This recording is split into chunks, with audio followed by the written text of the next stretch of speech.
sou casado, né? Tá aqui, essa de branco aqui é a minha namorada, amada, esposa, né? Que também estão os nossos dois filhos, né? O Luiz Christian, também a Thaís. E essa comunidade de irmãos que são vocês. Então, não teria motivo mais feliz para mim, maior, do que poder ter aqui a minha família, né, a minha família mesmo constituída, esposa e filhos, e essa assembleia de irmãos em Cristo Jesus.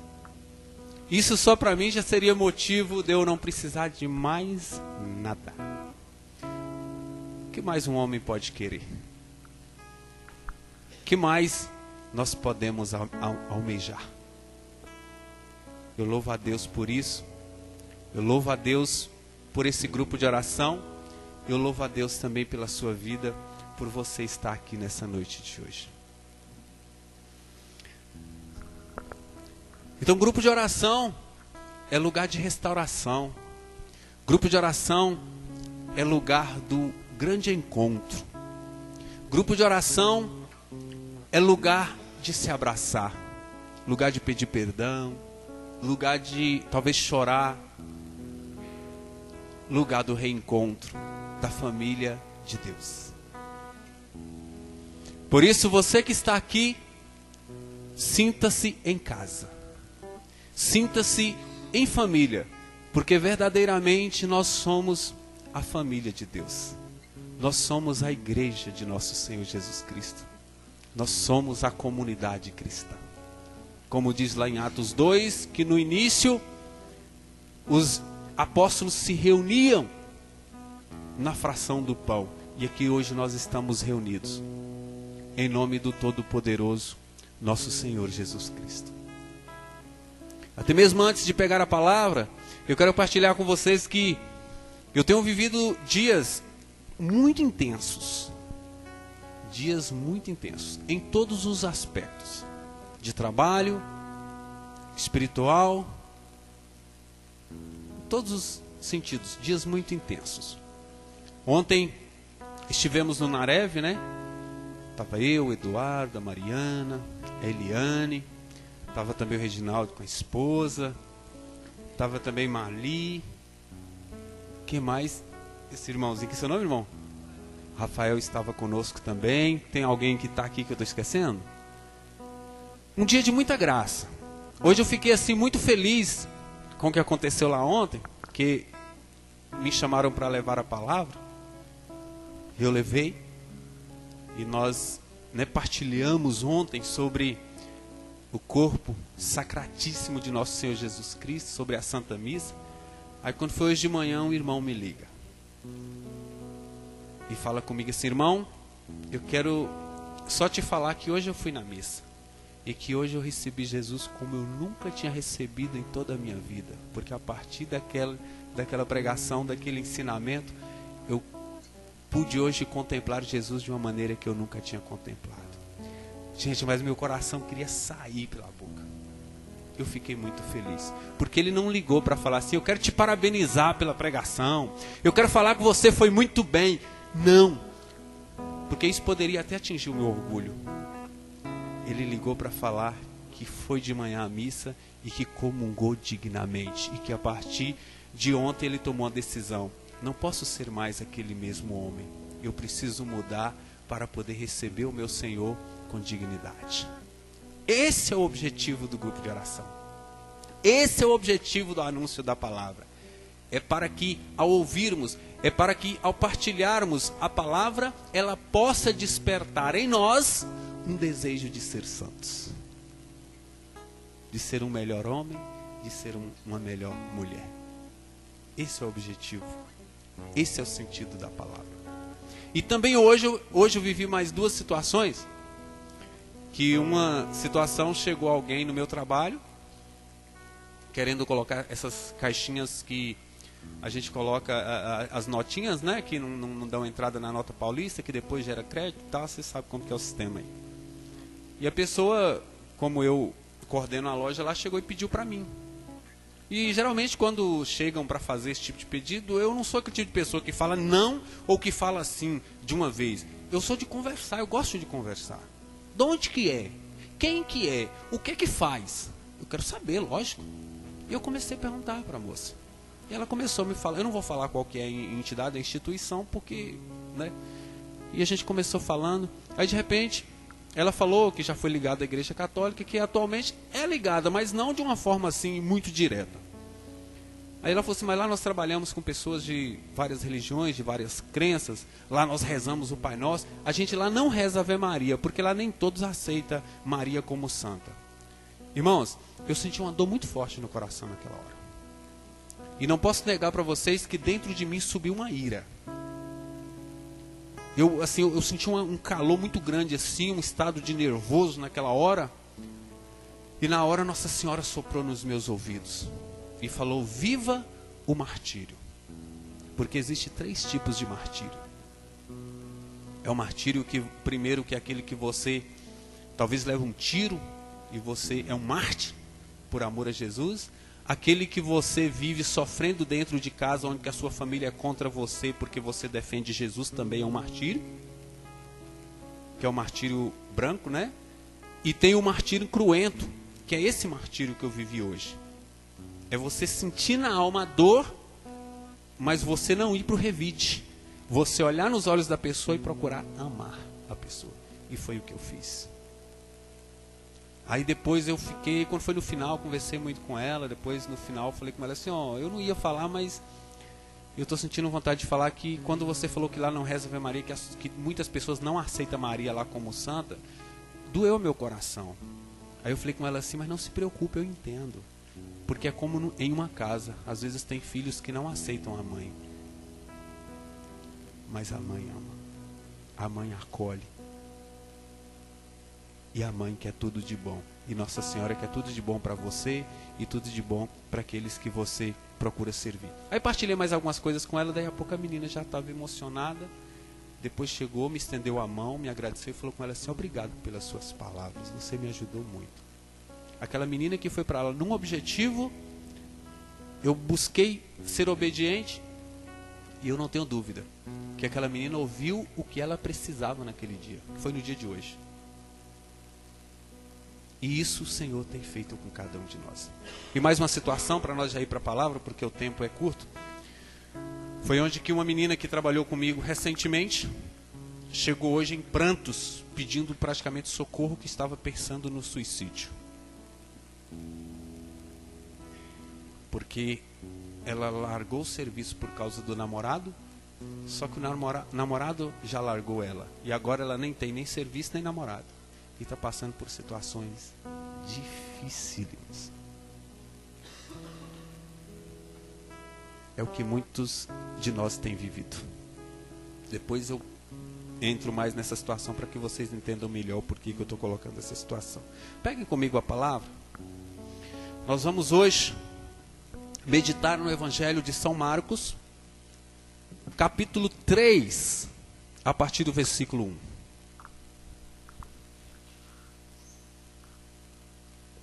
Alguém, por favor, que estiver faltando 5 minutos para encerrar, dá um sinal para mim, por favor, viu, Dilma?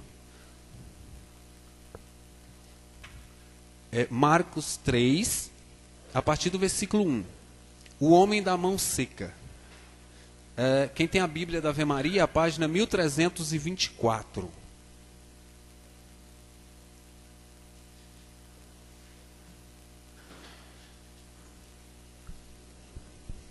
Bíblia da Ave Maria, 1324. Amém, irmãos? Vamos ficar em pé?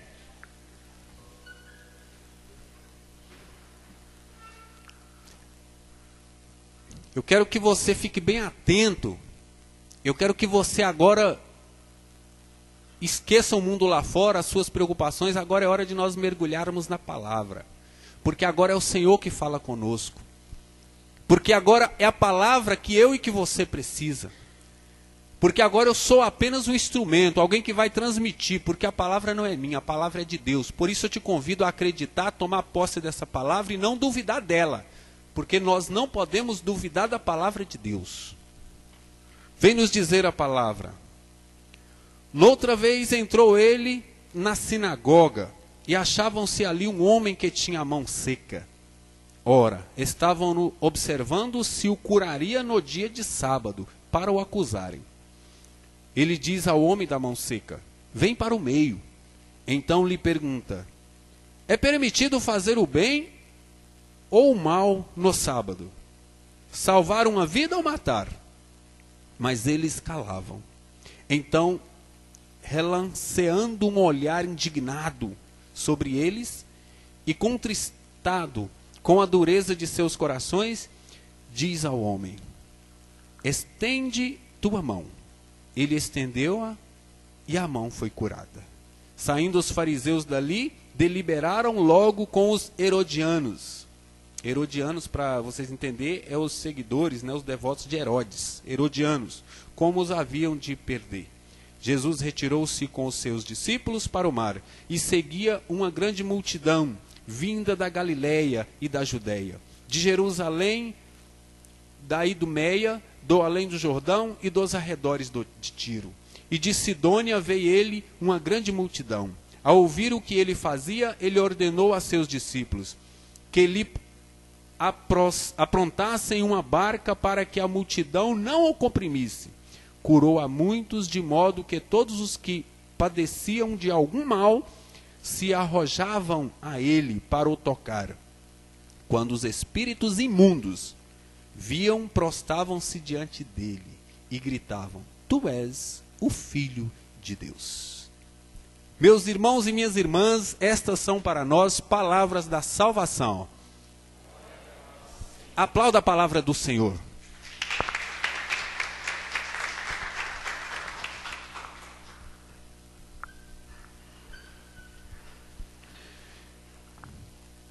Meus irmãos, essa palavra hoje, que vem para nós, é uma palavra que pode nos curar, é uma palavra que pode nos libertar, é uma palavra que pode devolver para nós o sentido de viver.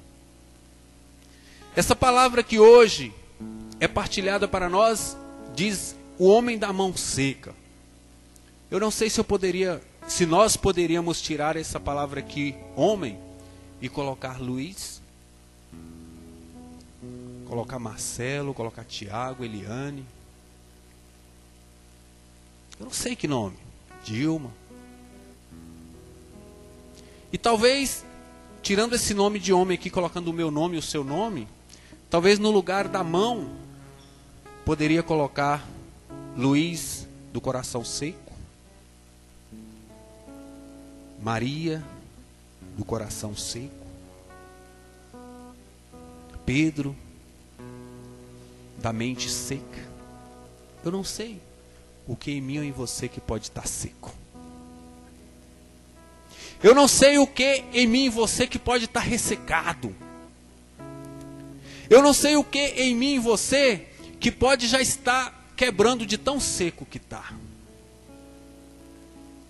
E que por isso nós temos perdido a sensibilidade. Por isso, quando a palavra é proclamada, quando nós vamos na Santa Missa, nós perdemos a essência do toque de Deus. Porque ressecou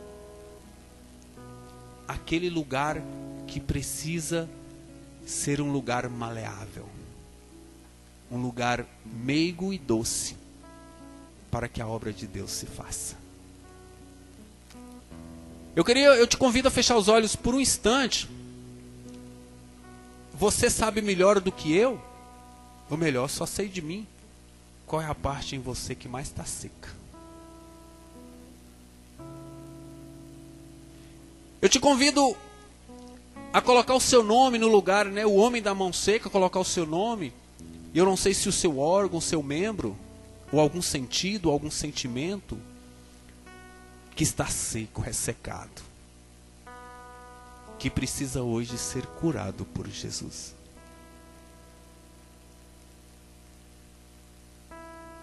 Sim, meus irmãos.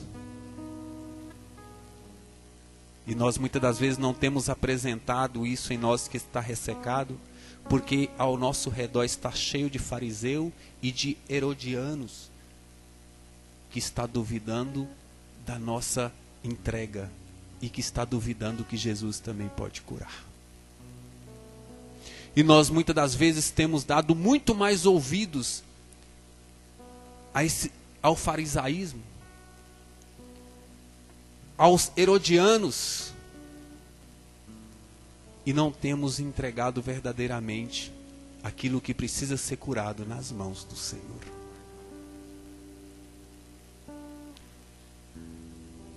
E talvez muitas das vezes nós temos tentado ir até o Senhor para que a gente seja liberto, mas a hora que a gente dá o primeiro passo, alguém sopra nos nossos ouvidos: hoje é dia de sábado, hoje não pode. Como eles aqui indagavam e questionavam o Senhor, para ver se o Senhor faria aquilo, porque aquilo era o dia de sábado. E o Senhor vai e fala para eles. Então lhes pergunta: é permitido fazer o bem ou o mal no sábado?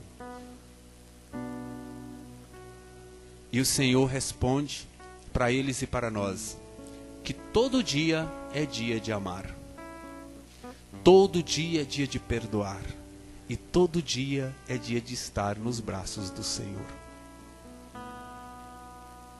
Meus irmãos, nós não temos o direito de ficar preso no passado, no que passou, nos erros que nós cometemos. Nós não temos o direito de ficar nos lamentando daquilo que nós não conseguimos fazer direito, daquilo que nós não conseguimos consertar. Hoje é dia de nós nos colocarmos nos braços do Senhor, para que todo o projeto de cura aconteça em nós. Eu já fiz um propósito, e eu partilho aqui com vocês. Eu quero que o que mais seja curado em mim é a minha alma, é o meu coração. Porque não adianta de nada eu ter um corpo vigoroso, malhado, forte, se a minha alma estiver corrompida pelo pecado e com as marcas do ódio e da separação. Mais necessário é estar fisicamente debilitado, mas com a alma contrita a Deus e próximas uns dos outros. Que o inimigo não nos engane. Continuando aqui a refletir sobre a palavra, eu achei muito forte quando o Senhor aqui curou a muitos, de modo que todos os que padeciam de algum mal se arrojavam a ele para o tocar. Isso está falando no versículo 10. Mas aqui no 11 diz: quando os espíritos imundos ouviam, prostravam-se diante dele. A hora que eu li isso, eu pirei. Eu falei: meu Deus do céu, até o Satanás prostrava diante de Jesus.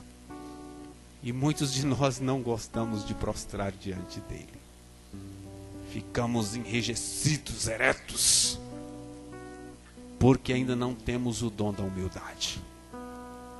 Até os demônios prostravam diante dele.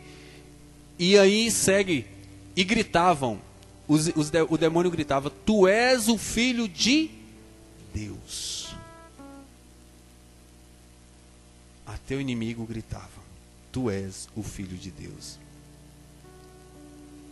E aí Jesus o proibia severamente que os dessem a conhecer. Meus irmãos, mediante essa palavra que o Senhor quer nos curar, mediante essa palavra que o Senhor quer nos atrair para perto dele, mediante essa palavra que o Senhor quer ser um conosco, como foi com aquela mulher lá no poço que buscava água, aquela mulher orgulhosa, arrogante, que o Filho de Deus pede água para aquela mulher. Antes que o Senhor chegue e bata na nossa porta para nos pedir água, é bom que a gente tenha o dom da humildade.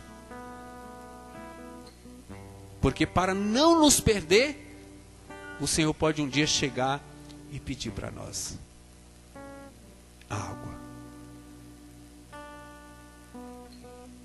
Como um dia o Senhor, eu não lembro qual foi um dos santos, onde, eu já falei aqui outras vezes, onde o Senhor disse para ele, dai-me. E ele falou assim, Senhor, eu sou todo teu. Eu já te dei tudo.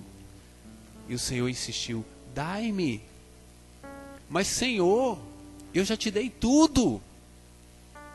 Eu já não tenho posses, eu já não tenho família, eu não tenho nada, eu te dei tudo. O Senhor continuou, dai-me. Pela última vez, quando ele falou com o Senhor, Senhor, fala-me então o quê? O Senhor disse para ele, dai-me os teus pecados.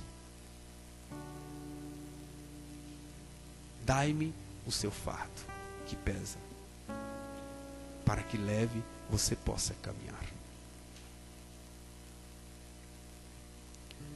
Eu estudando essa semana, onde que eu ia levar a palavra lá no Narev, e eu estudei um pouco sobre a vida de São Pedro Julião Eymart, que era um defensor da Sagrada Comunhão, da Eucaristia. E eu, lá nos estudos dele, eu achei uma frase de Santo Afonso de Ligório, onde que ele dizia, o mundo já não está definitivamente destruído e acabado por causa da Santíssima Eucaristia. É o alimento que ainda nos sustenta e sustenta a igreja. A Santa e Sagrada Comunhão. Eu fico olhando que cada um de nós temos um jeito de ser, né? Porque Deus, na sua sabedoria, Ele não repetiu em ninguém. Cada um de nós somos únicos, com o nosso jeito, com a nossa personalidade. E cada um de nós somos convidados a ser santos. Irmãos, o chamado para cada um de nós é para que a nossa vida se converta em direção ao Senhor. Porque nós vamos na igreja, nós vamos muitas das vezes com propósitos. Mas infelizmente, nós não temos tido decisão. Mais uma vez, a palavra pede para que a gente reflita. Qual tem sido aquilo que está seco dentro de nós? Porque pela ação do óleo do Espírito Santo, o Senhor quer que haja uma lubrificação, para que nós possamos verdadeiramente viver como filhos e filhas de Deus. Grupo de oração é sim lugar de restauração. Grupo de oração é sim lugar de conversão. E para finalizar, já recebi o sinalzinho, está terminando meu tempo. Não tem como nós conseguirmos dar passos claros e definitivos rumo a Deus se nós não definirmos uma postura em nossa vida. Eu vou ser 1 bilhão, 1 trilhão de vezes chato para muita gente que me vê pregando, porque eu vou continuar insistindo naquilo que nos afasta de Deus, que são os apegos com as coisas do mundo. E a gente fica incomodado quando nós estamos apegados, quando nós estamos na zona de conforto. E que alguém fala, isso nos incomoda, porque eu fui incomodado há muito tempo. Quando em lugar da igreja eu colocava o futebol, quando no lugar da missa eu colocava o futebol, quando no lugar da reza do terço eu colocava a novela, quanto que no lugar das coisas de Deus eu trocava pelas coisas do mundo. E quando eu ia nos lugares que alguém pregava, eu ficava extremamente incomodado, porque eu estava apegado às coisas do mundo. Não estou falando aqui para vocês que eu já estou santo, que eu desapeguei 100%, porque eu ainda estou num processo de conversão. Eu preciso me desapegar de muitas coisas, mas também não posso negar para vocês que eu consegui dar alguns passos, e que hoje eu não estou tão apegado como eu já fui antes. Por isso, meus queridos, se você está apegado com a televisão, desapegue por amor a Jesus. Por isso, se você está apegado com o futebol, desapegue. Se você está apegado com o dinheiro, desapegue. Nós devemos nos apegar em Jesus. E tudo aquilo que nós precisamos, Ele vai nos dar na medida. Não é que Ele vai nos deixar passar falta, não. Não fique preocupado, você vai falar assim, eu vou sair do meu trabalho, eu vou abandonar tudo, porque o rapaz lá falou. Não, não é isso. Quando há equilíbrio, quando é colocado nas mãos do Senhor, Ele te dá a medida que você e eu precisamos para viver dignamente como filhos de Deus. Por isso alegra e tenha certeza que o Senhor nos quer livre. E que essa casca dura, que essa sequidão que nos incomoda seja retirado, para que sejamos verdadeiramente curados para louvar e bendizer o santo nome do Senhor. Louvado seja o nosso Senhor Jesus Cristo.